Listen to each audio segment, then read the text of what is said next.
20 Minutos, o podcast do Colégio Salesiano Santa Terezinha. Eu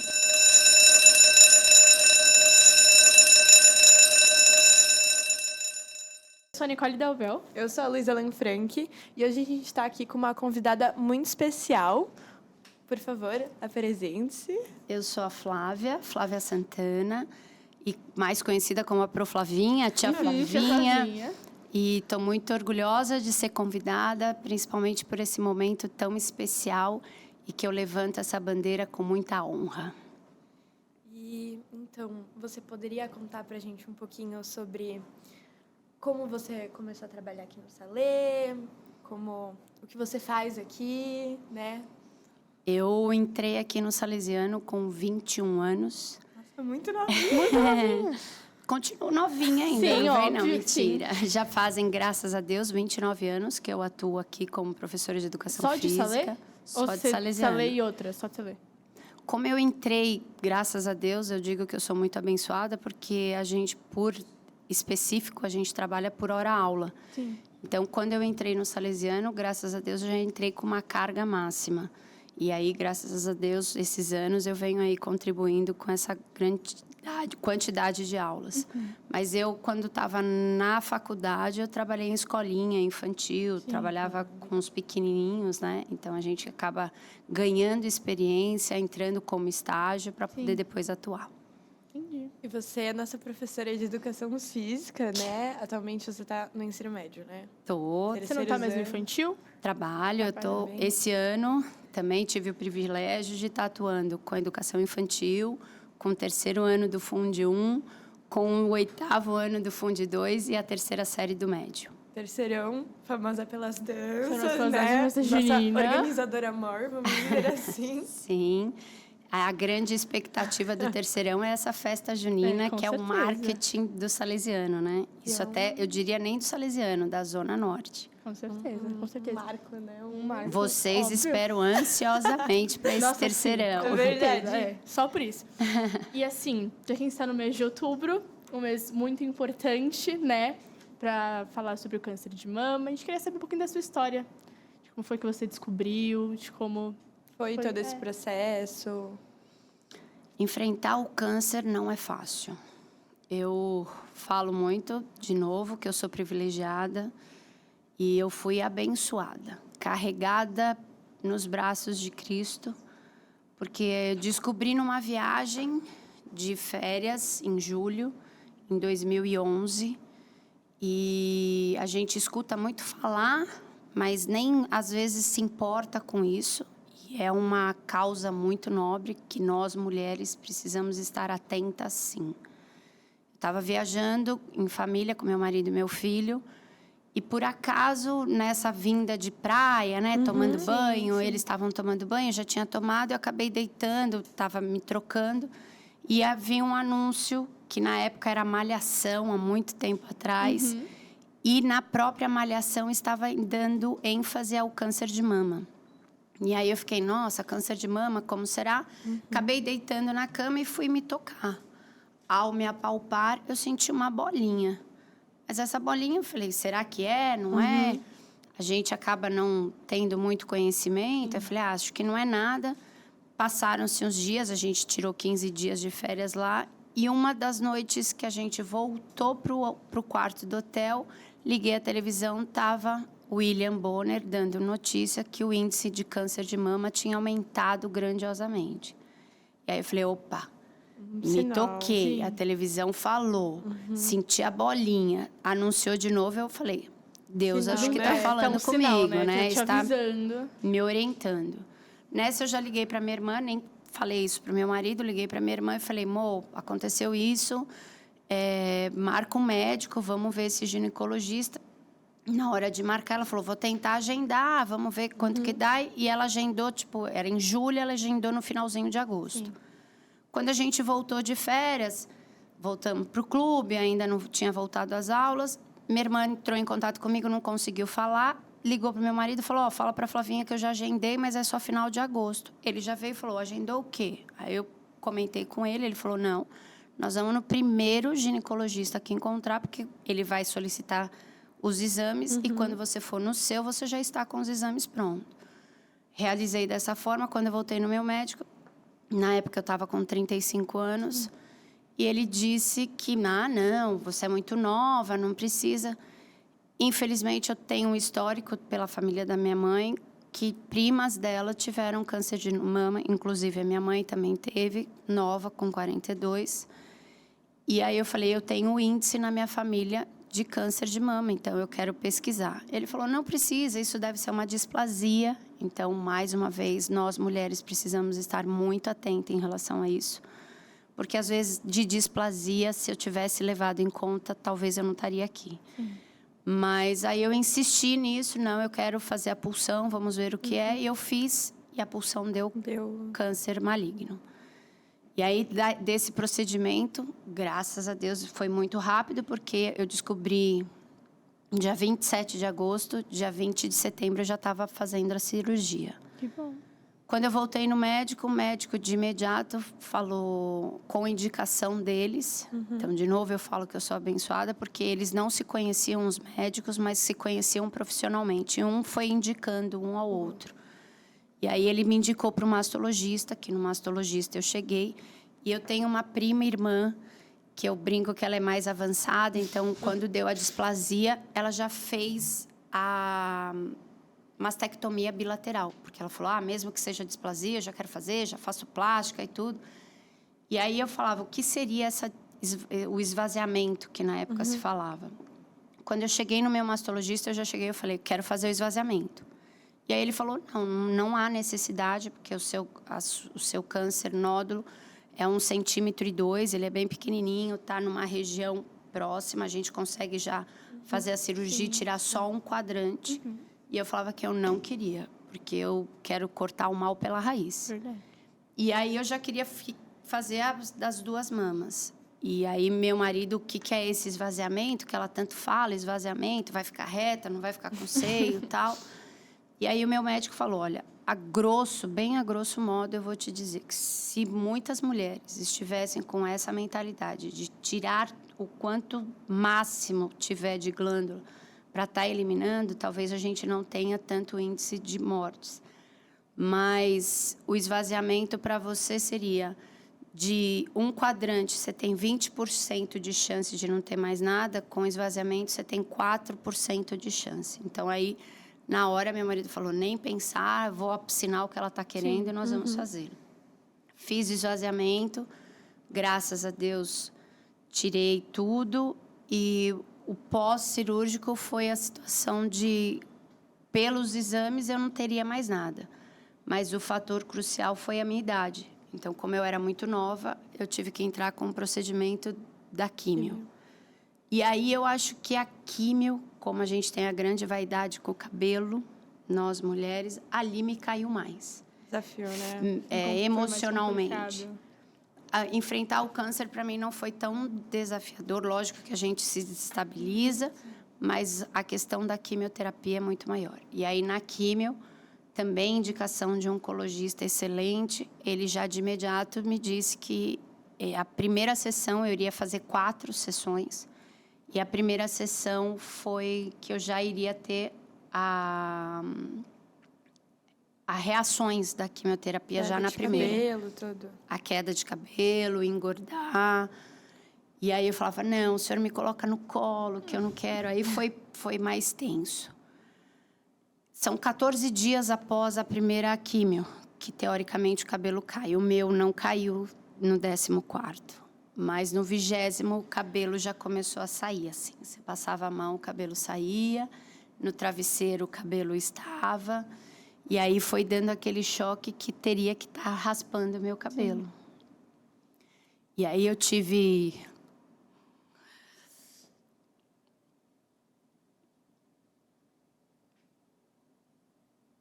Desculpa. Tá tudo bem. Um marido excelente e uma família maravilhosa e um filho de 3 anos que nem sabia o que estava acontecendo. E o meu marido comprou a maquininha e falou, tá aqui. Quando você quiser, a gente corta o seu cabelo. E aí teve um dia que eu levantei, o travesseiro estava lotado de cabelo. Eu falei, chegou a hora. Aí nós fomos pro banheiro, raspei meu cabelo. Ele de imediato raspou o cabelo dele na minha frente.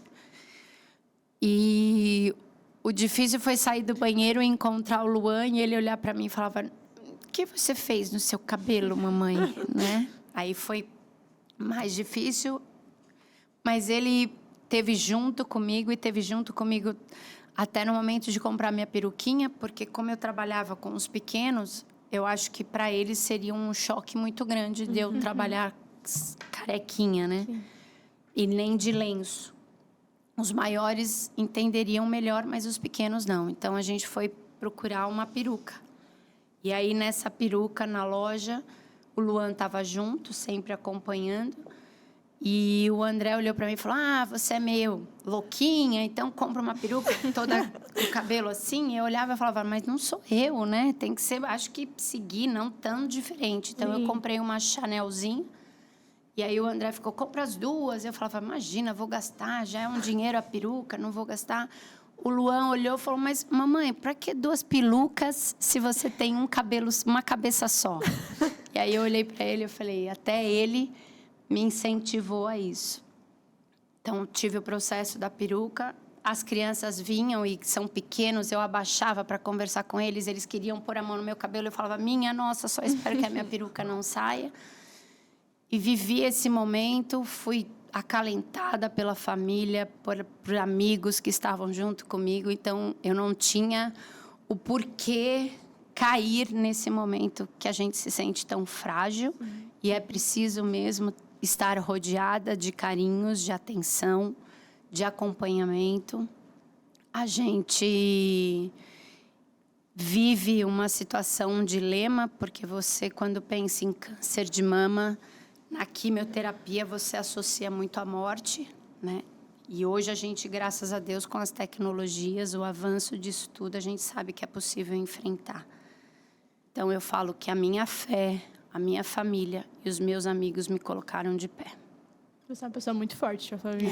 Você é mesmo. E eu ia falar que eu acho isso que você contou do Luan, do apoio da família, são coisas que, querendo ou não, mostram que a gente não está sozinho e fazem com que esse momento tão difícil fique um pouco mais leve, né?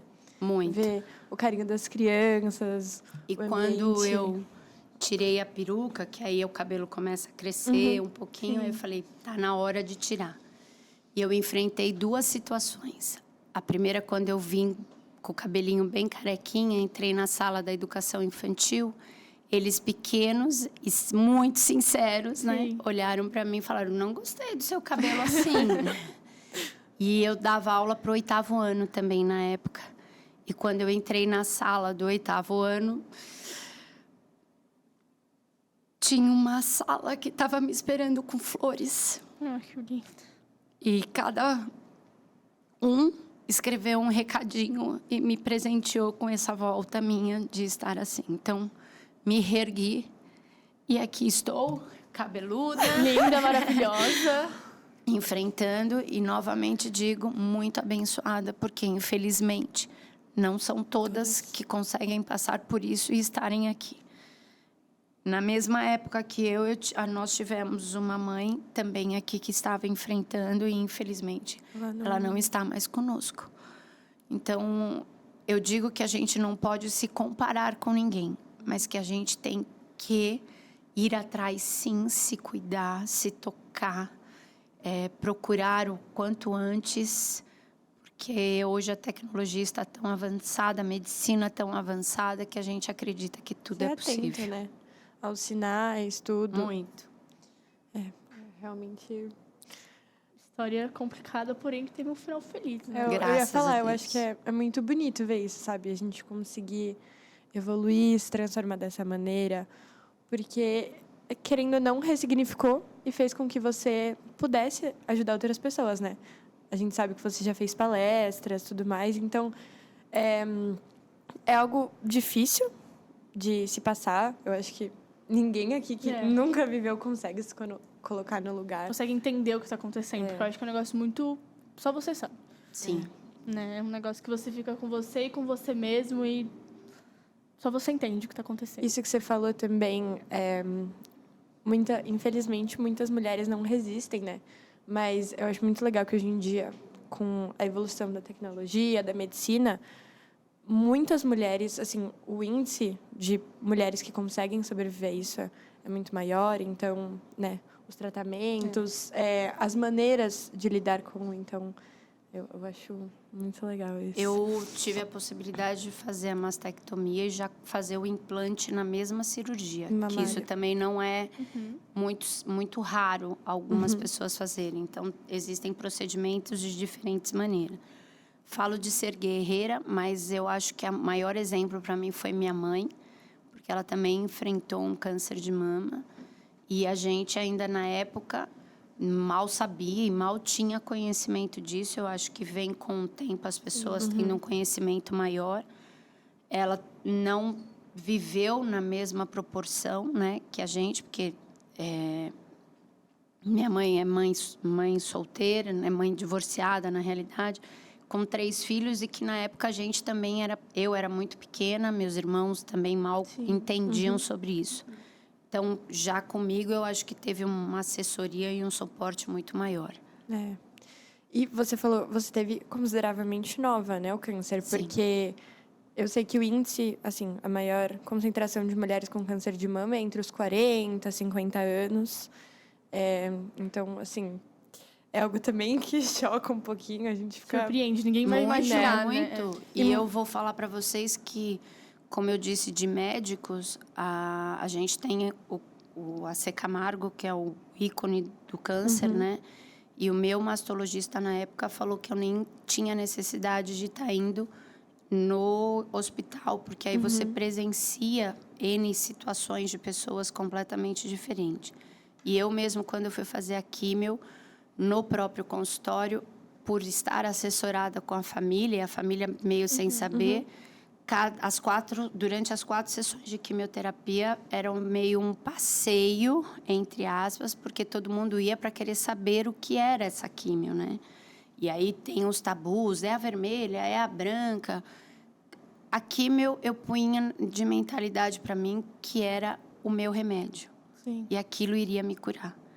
Então, a minha mentalidade era muito essa. E eu tenho reações da quimioterapia que, ao mesmo tempo que destrói o tumor, acaba com o seu organismo também. Então, eu ficava, pós-quimioterapia, 3 dias muito, mas muito mal. Que eu não comia, não ingeria nada, tinha ânsia, era uma situação horrorosa, mas era incrível que passava-se os 3 dias, era como se nada tivesse acontecido. Mas eu tomava de 20 em 21 dias. Então, eu chegava na clínica, é como se fosse um sorinho que você toma, no meu caso, mas eu olhava para o lado e existiam pessoas que ficavam o dia inteiro tomando a quimioterapia. Então, quem sou eu aqui para reclamar de alguma coisa? E eu, com essa energia das crianças, eu ia mais para a ala da pediatria. Então, lá eu ficava, aí eu saía e após isso, tinha reações normal. Né? Eu tive que, na última sessão, tive que tomar ferro, porque eu não tinha ferro suficiente para ingerir essa químio. Então, tem um processo doloroso, que é doloroso, mas, graças a Deus, eu estou aqui firme e forte. Que bom. E também de como você conseguiu perceber isso, né? Porque acho que foi algo divino, Foi vários porque sinais. Eu sei que tem vários sintomas. Podem aparecer nódulas no seio, né? Tem mulheres que têm secreção. E você, uma nóduazinha, você conseguiu sentir. É que, na realidade, meu nódulo estava muito próximo da auréola. Então, eu acredito que isso tenha facilitado. E, para ser sincero, a gente tem o jeito de se tocar, de sentir. Sim. E aí, nisso, como eu não tenho muito essa sensibilidade, essa vaidade, vamos dizer, ao deitar na cama, eu acabei apertando. Então, quando você toca seu seio, você sente algumas glândulas também. Sim. E aí, eu senti uma bolinha bem pequena. Então, aí você fala, pô, será que é? Será que não é? O que é? Sim, E aí, você levanta, você não sente de novo, você levanta, você sente. E aí, fui procurar algo um tão médico, sutil, né? Tão 1 centímetro e 2, né? E é capaz de destruir. E o quanto antes você eliminar, melhor é, porque a coisa pode se manifestar em outros órgãos, em outras regiões. E aí a a cura se torna mais difícil, é um processo mais Sim. longo, muito mais dolorido. Sim. Então, muito obrigada, tia Flavinha, por ter vindo aqui com a gente hoje. Você é uma mulher muito forte, mulher Obrigada. muito maravilhosa, que merece tudo de melhor desse mundo pra você. Obrigada. Você é orgulho e inspiração pra muita gente. E eu diria que mulheres ficam muito atentas. A gente tem que se cuidar, tem que se amar e ser amada. Verdade. Bom, Então, muito obrigada. Nosso podcast está disponível em nossas redes sociais. no Instagram, tem alguns cortes, no Spotify e no YouTube. Então é Até a isso. próxima. Até a próxima. Eu perdi a noção do Totalmente. Total, eu não tô com ela. Eu tava me segurando assim.